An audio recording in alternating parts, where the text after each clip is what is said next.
नहमदुहु व नुसल्ली व नुसल्लिमु अला रसूलिहिल करीम अम्मा बाद फ़ाऊज़ु बिल्लाहि मिनश्शैतानिर रजीम बिस्मिल्लाहिर रहमानिर रहीम। क़ाल नबी सल्लल्लाहु अलैहि व आलिहि वसल्लम हुब्बुल वतन मिनल ईमान। सरकार अलैहिस्सलातु तस्लीम ने फरमाया कि वतन की मोहब्बत ईमान का हिस्सा है। मिनल ईमान मिन अलामातिल ईमान, या ये कह सकते हैं कि ईमान की अलामतों में से एक अलामत है वतन की मोहब्बत। तो आज का जो मुख्तसर गुफ्तगू करने का इरादा है वो इस नुक्ते पर है कि हम वतन के लिए क्या कर रहे हैं। अपने मुल्क जो अल्लाह ताला ने हमें इतना प्यारा मुल्क अता किया, जिसमें हम, हमारे बच्चे, हमारे वालिदैन, हमारी आने वाली नस्लें वो अमन के साथ, सुकून के साथ रहते हैं और सुकून की नींद हम सोते हैं और इज़्ज़त व आबरू के साथ ज़िंदगी बसर करते हैं। इस वतन के भी हम पर कुछ हुकूक़ हैं। हम वो हुकूक़ किस तरह अदा कर सकते हैं? साफ ज़ाहिर है कि जिसका अख्तियार ज़्यादा होगा उसके फ़राइज़ भी ज़्यादा होंगे। अगर कोई वज़ीर आज़म की पोस्ट पर बैठा है तो उसके अख्तियार, उसके फ़राइज़ उसकी सीट के मुताबिक हैं। कोई अगर वज़ीर आला की पोजीशन पर है तो उसके फ़राइज़ बनिस्बत वज़ीर आज़म के कम हैं। इसी तरह अगर हम नीचे आएँ, ऑफिसर हो गए, ब्यूरोक्रेसी हो गई, जुडिशरी हो गई, तो इन सब के फ़राइज़ अपने अपने, जहाँ तक उनका दायरा अख्तियार है, जहाँ तक उनके अख्तियार का एम्बिट और दायरा बनता है, वहाँ तक उनका अख्तियार है। वो अपने मुल्क के लिए अच्छे काम जो वो कर सकते हों उन्हें करना चाहिए। उनके ऊपर फ़र्ज़ है ये चीज़। अब एक आम आदमी, एक लेमैन, वो कहाँ तक अपने मुल्क के लिए क्या कर सकता है? उसके पास कौन सी चॉइसेस हैं कि जहाँ तक वो अपने मुल्क के लिए कोई खिदमात सर अंजाम दे सके? उसके लिए चंद पॉइंट्स जो मेरे दिलो दिमाग में आए। एक तो ये है कि जहाँ तक उसका दायरा अख्तियार है वहाँ तक वो अच्छे काम करे, ऐसा काम कोई भी ना करे जिससे मुल्क को नुकसान पहुँचे। कू अनफुसकुम व अहलीकुम नारा, अल्लाह ताला ने फरमाया कि अपने आप को और अपने बच्चों को दोज़ख की आग से बचाओ। अव्वल खेश बाद दुर्वेश, हमेशा अच्छाई की इब्तिदा अपने से करें। जिसका दायरा सिर्फ अपने तक महदूद है वो अपने तक रहे, और जिसका अख्तियार जितना बढ़ता चला जाए उतने उसके फ़राइज़ बढ़ते चले जाते हैं। तो चंद निकात हैं जिन पर मैं समझता हूँ कि हमें तवज्जो देनी चाहिए। एक तो हम अपने मुल्क के लिए ये काम कर सकते हैं, बहुत बज़ाहिर बहुत छोटे काम नज़र आते हैं, लेकिन दर हकीकत ये बहुत बड़े काम हैं, ताकि जब हम इस दुनिया से जाएं तो अपने मौला से ये कह सकें कि बारी ताला, मैं अपने मुल्क को जैसा तूने मुझे दिया था, जो चीज़ मैंने उससे बेहतर हालत में उसको छोड़ा है। तो उसके लिए चंद कुछ पॉइंट्स हैं जो जिन पर हमें मिनहसुल कौम, एक आम आदमी को अमल करना चाहिए। एक पॉइंट ये है कि पानी का कम इस्तेमाल करें, क्योंकि आने वाली नस्लों को के लिए हमारी ज़मीन का अंडरग्राउंड लेवल पानी का कम होता जा रहा है। मुझे याद है कि डीजी खान में पहले 30 फीट पर बोर हुआ करता था, पानी आ जाता था, 25 पर भी आ जाता था। आजकल वही पानी 60-70 पे चला गया है। पानी हमारी ज़मीन का नीचे जा रहा है, जबकि शरीयत कहती है, शरीयत के मुताबिक वज़ू में एक लोटे से ज़्यादा अगर पानी इस्तेमाल हो जाए वज़ू मकरूह हो जाता है। और गुस्ल, फ़र्ज़ गुस्ल में अगर पानी एक बाल्टी से ज़्यादा इस्तेमाल हो जाए तो वो उसका गुस्ल मकरूह हो जाता है। मतलब इस्लाम का शुरू से ये एक तरीक़ाकार रहा है कि अपने लोगों को पानी कम इस्तेमाल करने की तरगीब दी जाए। तो इसके लिए हम ये कर सकते हैं कि जब वज़ू करें नलके को बिल्कुल थोड़े पानी के साथ खोलें, ताकि कोशिश करें एक लोटे के लगभग पानी इस्तेमाल हो, और गुस्ल अगर करें तो बाल्टी रख के, ना कि फुहारे के नीचे ठहर के ब्रश भी करता रहे बंदा और फुहारा भी चलता रहे, तो पानी मुसलसल ज़ाया होता रहता है। इसी तरह अपनी गाड़ी को अगर सर्विस कराना है, अगर आप 15 दिन बाद सर्विस कराते हैं, 1 माह बाद सर्विस करा लीजिए। और दूसरा पॉइंट हम दूसरी जो कोशिश कर सकते हैं वो ये है कि जिसके पास कुछ ज़मीन हो, 1 एकड़, 2 एकड़, 10 एकड़, 5 एकड़, जितनी भी हो, उसमें उसे चाहिए कि वो ज़मीन के किनारों पर कोई दरख्त उगा दे। और दरख्त सफ़ेदा नहीं उगाना, क्योंकि सफ़ेदा वो बज़ाते ख़ुद माहौल का दुश्मन है। वो ज़मीन का पानी इस्तेमाल ज़्यादा करता है और वो फसलों के लिए, साथ वाली ज़मीनों के लिए नुकसानदेह है। वो सफ़ेदे का दरख्त ना उगाएं। बाकी दरख्त जिसके पास थोड़ी बहुत भी ज़मीन कहीं पे अवेलेबल हो, जहाँ पे वो उगा सकता हो, तो उगाए।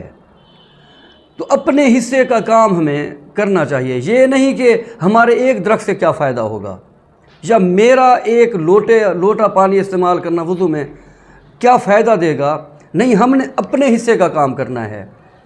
शिकवे शब ज़ुल्मत से तो बेहतर था, शिकवे शब ज़ुल्मत से तो बेहतर था अपने हिस्से की कोई शम्मा जलाते जाते। अपने हिस्से का कोई काम हम करते जाएं, ताकि आखिरी वक्त में हम अपने बच्चों से भी कह सकें, बेटा मैंने अपनी तरफ से अपने मुल्क को कोई नुकसान नहीं पहुंचाया। मैंने हमेशा अपने मुल्क के लिए कोई ना कोई, जहाँ से मेरा अख्तियार लगता था, जहाँ मैं कुछ कर सकता था, मैंने अपने मुल्क के लिए कुछ अच्छा किया। इसी तरह तीसरा पॉइंट इस पे आ जाएं कि वो बात थोड़ी सी लंबी हो जाएगी। हम इलेक्शन की तरफ आते हैं। एक आम आदमी के पास इलेक्शन के दिनों में अख्तियार होता है अपने मुल्क के लिए कोई अच्छा काम करने का। वोट देने का क्राइटेरिया, वोट देने का अहलियत ये नहीं है कि इसने हमें गली बनवा के दी, इसने हमें पुल बनवा के दी, इस मिंबर ने हमें बिजली ला के दी। मुल्क के लिए वोट देने का क्राइटेरिया ये हरगिज़ नहीं है।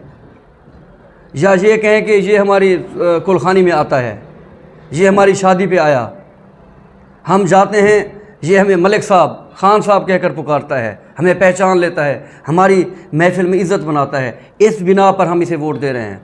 या वोट का अगर क्राइटेरिया ये भी नहीं है कि ये मेरी कौम का है, ये कुरैशी है, ये खान है, ये मलिक है, कि मैं भी मलिक हूँ इसलिए इसको वोट दे दूँ, मैं भी खान हूँ, ये भी खान है, इस बिना पर भी वोट नहीं दिया जाना चाहिए, हरगिज़ नहीं दिया जाना चाहिए। और इसी तरह ज़बान की बिना पर भी वोट हरगिज़ नहीं देना चाहिए कि ये उर्दू है मैं भी उर्दू हूँ, ये सराइकी है मैं भी सराइकी हूँ, ये पंजाबी है मैं भी पंजाबी हूँ, इस बिना पर भी वोट हरगिज़ नहीं देना। और मसलक की बिना पर भी वोट हरगिज़ नहीं देना चाहिए। वोट सिर्फ़ और सिर्फ एक नुक्ते पर दिया जा सकता है कि ये बंदा मेरे मुल्क के लिए क्या बेहतर कर सकता है। चाहे इसने मेरी गली ना बनवाई हो, चाहे इसने मेरे बेटे की नौकरी ना लगवाई हो, चाहे इसने मेरी किसी शादी में, किसी गमी में शिरकत ना की हो, उसके बावजूद ये देखें कि इसने मेरे साथ कोई अच्छाई नहीं की कभी, लेकिन मुझे नज़र आता है कि ये आदमी मुल्क के लिए कोई अच्छे काम कर जाएगा, इस बिना पर वोट दिया जाता है। हमेशा वोट देने के लिए ख्याल किया कीजिए कि सोच विचार करके, ये एक मुल्क का हक़ है। अगर हम गली के लिए या मीटर के लिए बिजली के वोट देंगे तो यूँ समझें हमने अपने मुल्क को एक बिजली के मीटर के इवज़ बेच दिया, हमने अपने मुल्क को एक गली के लिए बेच दिया, अपने बेटे की नौकरी के लिए बेच दिया। तो ये क्राइटेरिया हरगिज़ नहीं है। उसको वोट दीजिए जो, हाँ मुसलमान तो ज़रूर होना चाहिए उसे, बाकी मसलक की बेस पर भी नहीं होगा, ज़बान की बुनियाद पर भी नहीं होगा, और किसी बुनियाद पर वोट नहीं दिया जाएगा। वोट अगर दें تو یہ دیکھیں کہ ملک کے لیے کون بہتر کر سکتا ہے۔ اگر آپ کو پتہ نہ ہو کہ ان میں بہتر کون ہے، خدا نہ خواستہ ایسی بات ہو نہیں سکتی، ہوتی نہیں ہے، لیکن اگر آپ کو دونوں سائڈیں یا جتنے بھی کینڈیڈیٹس ووٹ کے لیے کھڑے ہیں، ووٹ مانگ رہے ہیں، اگر کوئی بھی آپ کو اچھا نظر نہیں آتا، یہ نہیں ہو سکتا کہ سارے برائی میں برابر ہوں، پھر ان میں جو آپ کو کم نقصان دہ نظر آئے اس کو ووٹ دیجیے۔ یہ ہے ملک کا حق۔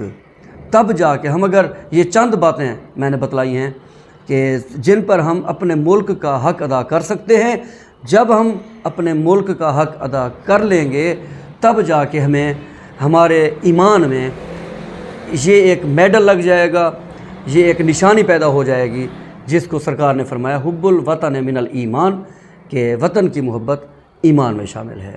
اور ایک اور بھی ہے کہ ہم اکثر اپنے بچوں کی شادیاں کرتے ہیں روڈ پہ، بہت چھوٹی مختصر بات ہے، مطلب نظر آتی ہے چھوٹی سی بات، لیکن اس کے پیچھے بہت بڑی بات ہے کہ ہم اکثر اپنے بچوں کی شادیاں کرتے ہیں، ٹینٹس لگا دیتے ہیں روڈ کے اوپر اور کیل ٹھوکتے ہیں زمین میں، روڈ کے اندر، روڈ میں۔ جب روڈ میں کیل جاتا ہے، کیل ٹھوکتے ہیں ہم، جب اس کیل کو نکالتے ہیں تو وہاں پہ سوراخ ہو جاتا ہے، جب بارش آتی ہے اس سوراخ میں پانی ٹھہر جاتا ہے، پانی کی وجہ سے وہ روڈ وہاں سے ٹوٹنا شروع ہو جاتا ہے۔ جب 1 2 3 ماہ بعد وہ روڈ ٹوٹتا ہے، ہم کہنا شروع کر دیتے ہیں کہ یہ ٹھیکیدار کی بے ایمانی ہے، ٹھیکیدار نے مال ٹھیک نہیں لگایا، حکومت کی بے ایمانی ہے۔ نہیں، قصور حکومت یا ٹھیکیدار کا ان کا ہوگا تو اپنی جگہ پہ ہوگا۔ اس وقت یہاں پہ اگر جس جگہ میں نے کیل ٹھوکا، کسی نے اپنے بیٹے یا بیٹی کی شادی کے موقع پر یا کلخانی کے موقع پر یا محفل میلاد کے، ایسی محفلوں کا فائدہ کیا جہاں پہ ہم قوم کا نقصان کر کے محفل کریں، اس سے روحانیت بھی نہیں ملے گی۔ تو جب ہم کیل ٹھوکیں گے، وہاں سے جب روڈ ٹوٹے گا، اس کا ذمہ دار کوئی ٹھیکیدار یا کوئی حکومت نہیں ہوگی، اس کے ذمہ دار ہم ہوں گے۔ تو یہ ہماری طرف سے یہ نقصانات ہیں جو ہم اپنے ملک کے لیے بعض اوقات باعث بن جاتے ہیں۔ تو ان چیزوں پر خاص توجہ کیجیے کہ پانی کا استعمال کم کیجیے، اپنی گاڑیوں کو 15 دن کی بجائے 1 مہینے بعد سروس کرائیے، اور اسی طرح ووٹ دینے کے لیے ہمیشہ اس شخصیت کا انتخاب کیجیے جو ملک کے لیے فائدہ مند ہو، نہ کہ آپ کے لیے فائدہ مند ہو۔ اور اسی طرح درخت اگر اگانے ہوں، سفیدہ وغیرہ درخت یہ ہرگز مت اگائیے، کیونکہ یہ ہماری آنے والی نسلوں کے لیے بہت زیادہ نقصان کا باعث ہوگا۔ خدا کرے میری ارض پاک پہ اترے وہ فصل گل جسے اندیشہ زوال نہ ہو۔ اے وطن تو سلامت رہے 1000 برس، ہر برس کے دن ہوں 50,000۔ اللہ تعالیٰ قیامت تک ہمارے اس ملک کو ترقی اور کامرانی کامیابی عطا فرمائے۔ دعا ہے یہ کہ مدینہ مقام ہو جائے، در رسول پہ قصہ تمام ہو۔